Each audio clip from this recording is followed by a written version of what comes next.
7 things that I wish I knew earlier about Rome Remastered. Number 1. How to choose your faction heir.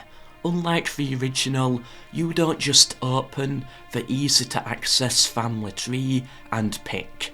With Rome Remastered, once you find the family tree and realise it's not there, you have to go on a bit of a hunt. It's not with the character and in their traits. You have to open up your faction overview screen, go to finance and family, then across to family tree without opening the family tree, and then you pick the character you want. I hope you can remember him by name and not by appearance or relation. And then you click the icon here. This video is not about Rome as a game, but about the changes the remaster made. Number 2. The retinues have been redone, and this is kind of a cool feature. First of all, they are now called followers. You don't have to bring the 2 characters together anymore to exchange them. You can now do it all from this screen here. Select the character you want to gain the follower, then pick the follower, and it will tell you how many turns it will take until he arrives. This here is a brilliant feature that more people need to know about and use. Characters and how they develop was a major part to this game. Not essential for conquest, but just fun to play around with. Number 3. Do not trust the unit cards in Barbarian Invasion. These here really messed me up in my first few battles. Okay, this Spearman unit here, this is the Swordsman Legionary unit, the Comet 10 says.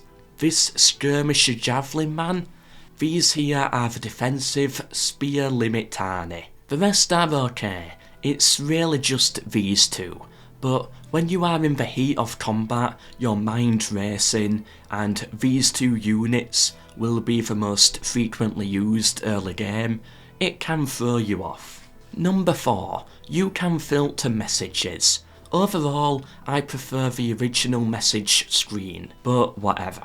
It was a relief to know, however, that all of this pointless stuff that kept popping up could never be seen again. Issue is, it takes too long to read through and tick on or off each individual piece of news. I wish there was a way for it to save, or perhaps a setting in options where you can toggle what news you want, like the advisor level. Number 3. Merchants are actually good. The merchant mechanic I thought would be annoying to deal with, tedious, confusing, and mostly pointless like in Medieval 2. But it's been worked on a bit, and I think it's okay. I was wrong to underestimate it. Basically they rank up much faster, making them way more useful. You can capture them upon seizing a settlement, which just adds an extra small element of strategy, and pushes the player to at least experiment with them. And they can only really make decent money off foreign resources, under the control of a faction you have a trade agreement with, pushing you more to play in the diplomacy, trade and embargo game a bit more strategically. Overall, I like this, and I wish I knew they were fun and useful earlier. Number 2. I think I started counting down at some point. Oh well.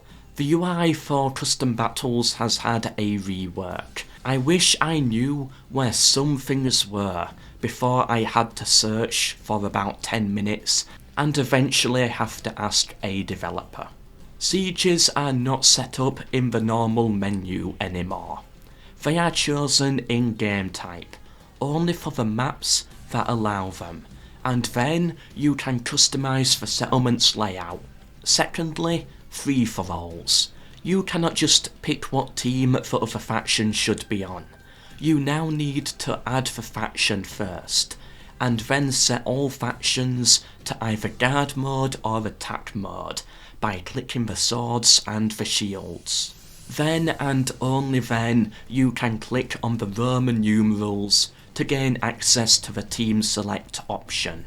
And now, number 1, or number 7 or whatever, the thing I wish most of all that I knew earlier.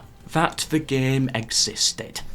If myself, other YouTubers and modders had more time with this game, we could have pushed through a lot more feedback that could have made it into the game on time. Anyway, this video was about changes the remaster made, and how to get used to them. Some were good, some less so. Let me know in the comments if any of these helped. Leave a like if they did, but for now, until the next one, MELKOR.